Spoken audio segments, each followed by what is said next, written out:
لله والصلاة والسلام على سيدنا محمد وعلى آله وأصحابه أجمعين، أما بعد.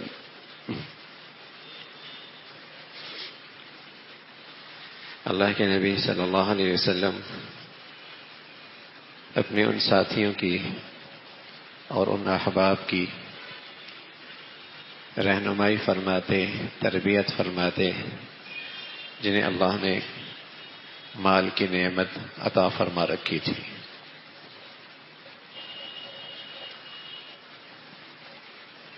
آپ ان کی میزبانی بھی قبول فرماتے اور بس اوقات بے تکلف ان کے ہاں تشریف بھی لے جاتے. ایک مرتبہ اللہ کے نبی صلی اللہ علیہ وسلم باہر نکلے اور ایسی گھڑی نکلے کہ عام طور پہ اس وقت آپ باہر تشریف نہیں لاتے. اتنے میں حضرت ابو بکر تشریف لائے. آپ نے فرمایا ابو بکر خیریت؟ اس وقت کا آپ کا چہرہ دیکھنا چاہتا تھا، ملاقات پیش نظر تھی، آپ کو سلام کرنا چاہتا تھا. تھوڑی دیر ہوئی کہ حضرت عمر بھی تشریف لائے رضی اللہ تعالیٰ عنہ. عمر خیریت ہے اس وقت؟ کہ یا رسول اللہ الجو، بھوک نے پریشان کیا، سوچا باہر تھوڑا ٹہل لوں، باہر نکل آؤ. کیفیت کچھ تینوں کی ایک جیسی تھی. اللہ کے نبی صلی اللہ علیہ وسلم نے اپنی حالت نہیں بتائی. حضرت ابو بکر رضی اللہ تعالیٰ عنہ بھی بس اپنی بھوک چھپا رہے. عمر آئے تو انہوں نے بتا دیا. اب یہ تینوں حضرات ابو حیشم انصاری ہیں، ان کی خدمت میں تشریف لے جانے لگے، جن کے کھجوروں کے بڑے باغات تھے، بکریاں تھیں. ان کے پاس تشریف لے گئے. ان کا خادم کوئی نہیں تھا.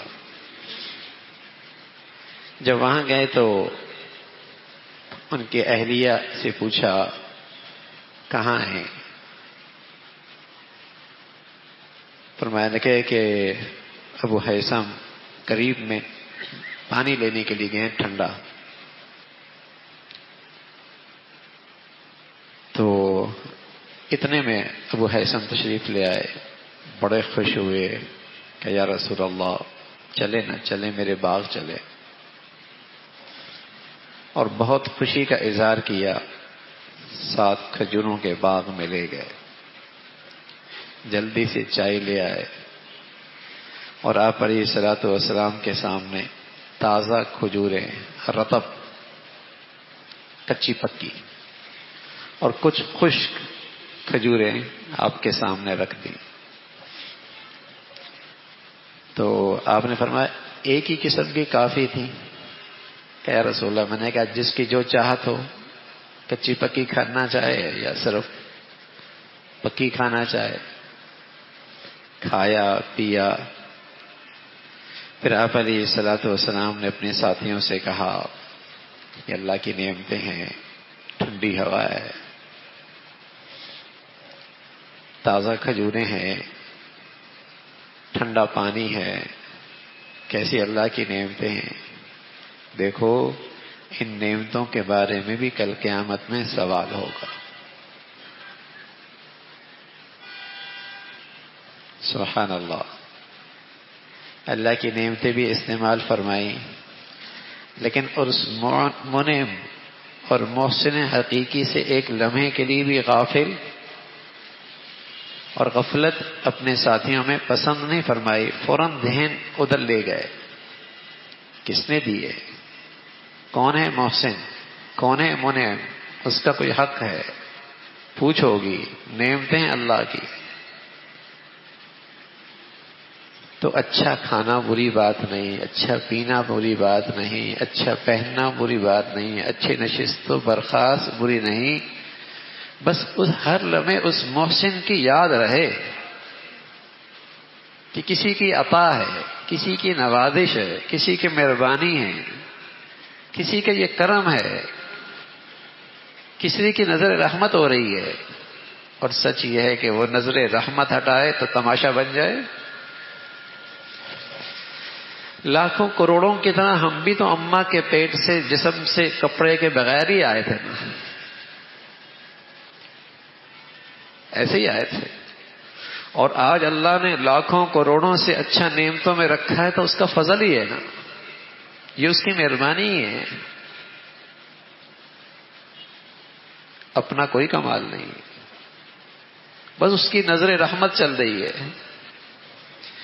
تو پیارے رسول صلی اللہ علیہ وسلم کھا بھی رہے, پی بھی رہے, بیٹھے بھی ہیں, ٹھنڈا پانی بھی ہے, مزیدار کھجوری بھی ہیں, فضا بھی اچھی ہے, نشست بھی شاندار ہے, سب کچھ ہے, لیکن اس ذات کی یاد بھی ہے. اتنے میں ابو ہیثم اٹھے اور جلدی سے ان کے لیے, مہمانوں کے لیے کھانا تیار کرنے لگے. آپ نے فرمایا کیا کرنا؟ کہ بچھڑا بنا رہا ہوں. فرمایا دودھ والا نہیں, دودھ والا ذبح نہ کرنا, کوئی ایسی بکری دیکھنا جس میں, بکری دیکھ لینا جس میں دودھ نہ ہو. تو اس نے ذبح کر لیا اور وہ لے کے آ گئے. آپ علیہ الصلوۃ والسلام نے پوچھا ہل لک خادم, کوئی آپ کے لیے خادم ہے؟ اے رسول اللہ خادم تو نہیں ہے. تو آپ نے فرمایا ہمارے پاس آنا, کبھی کوئی قیدی آئے تو ہم چاہیں گے کہ آپ کو اس کا کوئی خادم آپ کو بھی دے دے. تو آپ علیہ الصلوۃ والسلام کیا کر رہے ہیں؟ بدلہ دے رہے ہیں. پیارے نبی فرمایا کرتے تھے جب تم پہ کوئی احسان کرے نا تو تم بھی اس کو بدلہ دے دو. کوئی ہدیہ دے نا تم بھی اس کو بدلے میں ہدیہ دے دیا کرو. اور کچھ بھی نہ ہو تو کہا کرو جزاکم اللہ احسن الجزاء, اللہ تمہیں اس کا بہترین بدلہ عطا فرما دے. تو جو تمہیں عطیہ اور ہدیہ ملا ہے تمہاری یہ دعا اس سے بہت بڑی ہے. من لم یشکر الناس لم یشکر اللہ, من لم یشکر الناس لم یشکر اللہ. جو بندوں کا شکر ادا نہیں کرتا وہ رب کا بھی شکر ادا نہیں کرتا. جو بندوں کا شکر گزاری نہیں کرتا وہ اس محسن حقیقی کی بھی شکر گزاری نہیں کرتا. یہ ہمارے دین کی تعلیم ہے. یہ کہنا میاں بندوں کا کیا شکر ادا کرنا, اللہ کا کریں, نہ نہ نہ, اللہ کا بھی کرو, بندوں کا بھی کرو. جو ان نعمتوں کا ذریعہ بن رہے ہیں بندوں میں سے, والد ہے, والدہ ہیں, استاد ہے, مربی ہیں, کوئی صاحبی حیثیت ہے, کوئی محسن ہے, یہ ذریعہ بن رہے ہیں, ان کا بھی شکر گزار بنو, اس ذات کا بھی شکر ادا کرو. من لم یشکر الناس لم یشکر اللہ. جو اللہ کے بندوں کا شکر گزار نہیں بنتا وہ اللہ کا بھی شکر ادا نہیں کرتا. تو رسول کریم صلی اللہ علیہ وسلم یہ شکر گزاری, بھائی ہمارے پاس کچھ ہوگا تم ہمارے پاس آنا, ہم بھی تمہیں کچھ دیں گے نا. اللہ کی شان. قیدی آ گئے, دو موجود تھے. ابو ہیثم بتاؤ کون میں ان میں سے پسند ہے؟ اختر منہما, کوئی ایک پسند کر لو. کہ یا رسول اللہ یا نبی اللہ اختر لی, آپ ہی کچھ میرے لیے طے فرما دیں. تو آپ علیہ الصلوۃ والسلام نے فرمایا بھائی تم نے ہم سے مشورہ لیا نا, اب مشورہ تو امانت ہوتی ہے, تم نے ہمارے اوپر ڈال دیا نا, اب ہمیں تو بہتر سے بہتر کا انتخاب کرنا پڑے گا تمہارے لیے. بڑی ذمہ داری دے دی تم نے مجھ پر کہ میں ہی طے کر لوں. چلو یہ ہے, یہ جو ہے نا اسے لے جاؤ, اس کے اندر میں نے ایک اچھائی دیکھی ہے, یصلی, یہ نماز پڑھتا ہے, یہ نیک ہے, اسے لے جاؤ. اور تمہیں میں ایک نصیحت کرتا ہوں, پھر اس کی نیکی کا خیال بھی رکھنا, پھر اسے اچھے طریقے سے رکھنا. گھر لے گئے, اہلیہ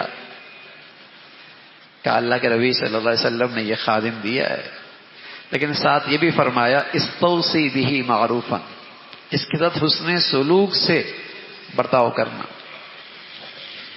اہلیہ کہنے لگی اللہ کے نبی کی نصیحت پورا بھی کر سکو گے, خیال بھی کر سکو گے, میری مانو تو ایسا کرو اس سے اچھا سلوک کرو اور اسے آزاد کر دو، اسے آزاد کر دو۔ سبحان اللہ۔ ہاں تو اہلیہ نے تو اور زیادہ اچھے سلوک کرنے کی تعلیم ترغیب دے دی، حضرت ابو ہیثم نے اسے آزاد فرما دیا۔ کیسے لوگ تھے بھائی، کیسے لوگ تھے، اور کیسی سمجھ بوجھ تھی۔ تو یہ پیارے رسول صلی اللہ علیہ وسلم کی مبارک زندگی تھی کہ جو ساتھی، جو آپ کے احباب، جو آپ کے محبت کرنے والے صاحب حیثیت ہوتے تھے، تو آپ انہیں نظر انداز نہیں کرتے تھے، ان کی خیر خواہی کرتے تھے اور ان کا حق ادا کرتے تھے۔ کیا کہ ان کی تربیت فرماتے، انہیں تعلیم دیتے، ان کی رہنمائی فرماتے، تاکہ جو اللہ نے انہیں دولت دی ہے یہ ان کے حق میں رحمت بن جائے۔ اب ان کا خیال رکھتے۔ ایک دن اللہ کے نبی صلی اللہ علیہ وسلم نے فرمایا اپنے ان ساتھیوں سے، دیکھو مال اچھی چیز ہے، لیکن اصل مالداری جو ہے نا، اصل مالداری وہ ہے دل کی مالداری۔ اصل مالداری ہے دل کی مالداری، الغنا غنى النفس، کہ آدمی کا دل بھی مالدار ہو جائے، دل بھی مالدار ہو جائے، یعنی اس کے اندر ایسی ہرس باقی نہ رہے کہ اسے حلال حرام کی تمیز ہی نہ ہو، جائز ناجائز کی تمیز نہ ہو، اس کے بعد اللہ کی بندگی اطاعت کے لیے وقت ہی نہ ہو، بس اسی میں لگا ہوا ہے، تو یہ مال والا حقیقت میں اندر کا غریب ہے۔ تو اصل فرمانے لگے، اپنے ساتھیوں سے فرمایا اصل مالداری دل کی مالداری ہے۔ ایک دن صحابہ سے عرض کرنے لگے، مانتے ہو مالدار کون ہے؟ کہا یا رسول اللہ جس کے پاس مال کون ہے؟ مال بہت۔ فرمایا غریب کون ہے؟ کہا جس کے پاس مال نہ ہو۔ فرمایا نہ ہو، مالدار وہ ہے جس کے دل کی غربت ختم ہو جائے، اور غریب وہ ہے جو اندر سے غریب رہ جائے، اندر سے غریب رہ جائے۔ تو دل کی مالداری اصل مالداری ہے۔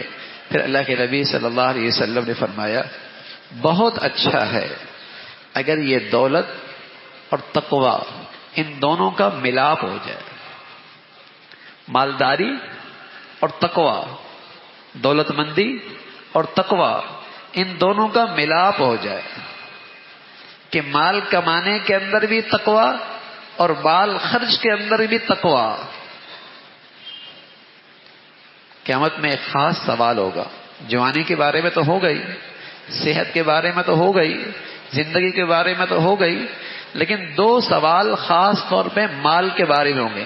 من این اکتسب، کمایا کہاں سے، آمدنی کے ذرائع کیا ہے، اور صرف اس پر بھی اکتفا نہیں ہوگا، ایک سوال اور ہوگا، وفیما انفق، خرچ کہاں کیا۔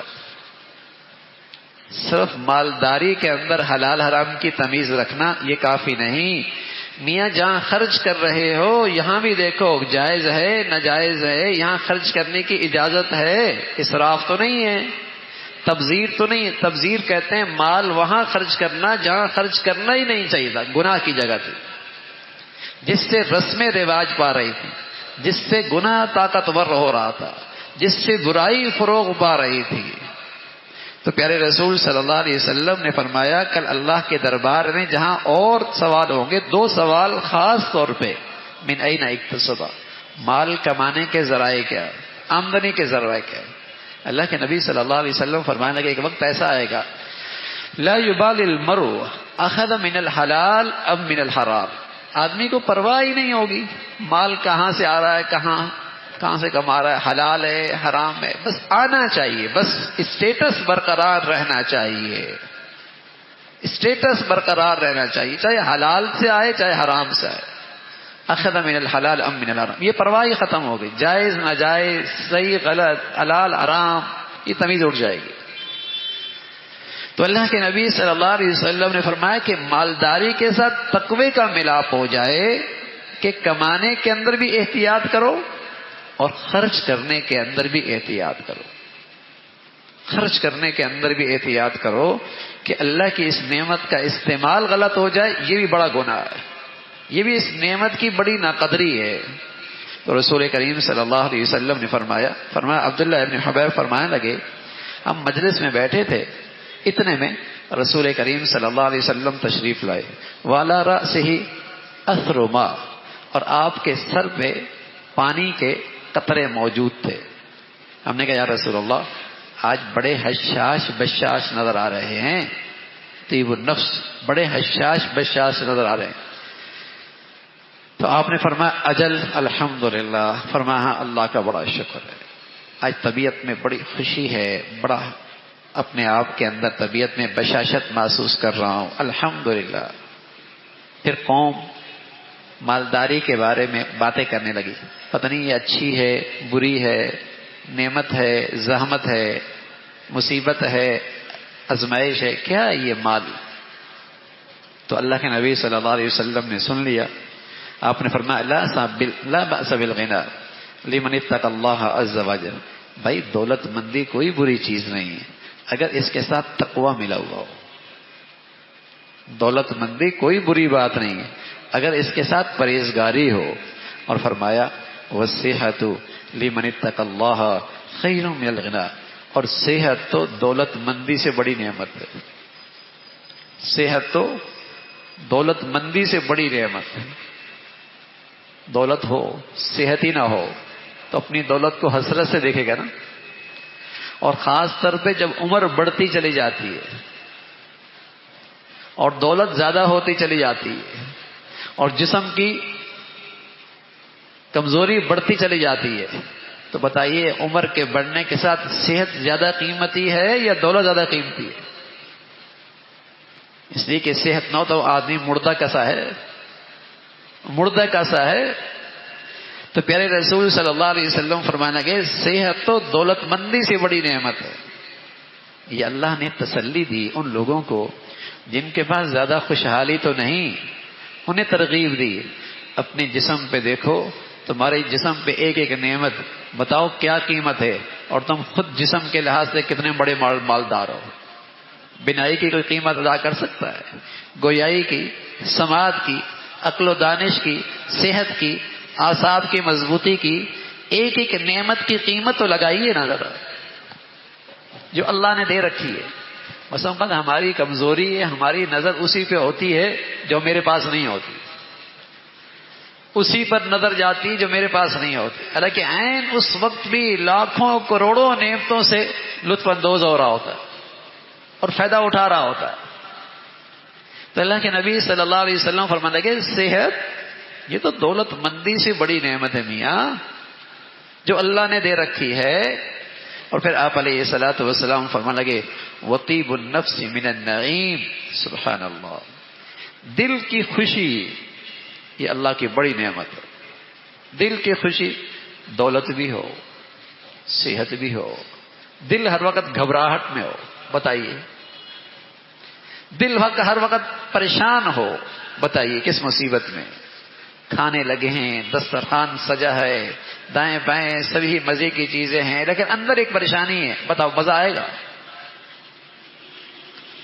اور اچھے گھر میں، اچھے نقشے میں، اچھے کھانوں میں مزہ آئے گا؟ تو دل کی خوشی اللہ کی بڑی نعمت ہے، بڑی نعمت ہے. تو وہ مالدار جسے اللہ دولت بھی دے دے، جسے اللہ صحت بھی دے دے، جسے اللہ تقوی بھی دے دے، جسے دل کا اطمینان بھی مل جائے، تو بتائیے کتنی بڑی نعمتیں اللہ کی،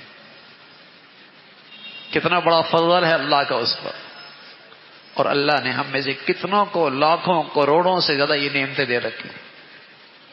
تو شکر ہو رہا ہے، ایک کیفیت شکر کی ایک کیفیت ہو، ایک شکر کی کیفیت ہو کہ اللہ نے بڑی نعمتیں دے رکھی. اور ان نعمتوں کی شکر گزاری یہی ہے کہ ان نعمتوں میں اس محسن کو یاد رکھا جائے، اس کی اطاعت اور فرما برداری ہو.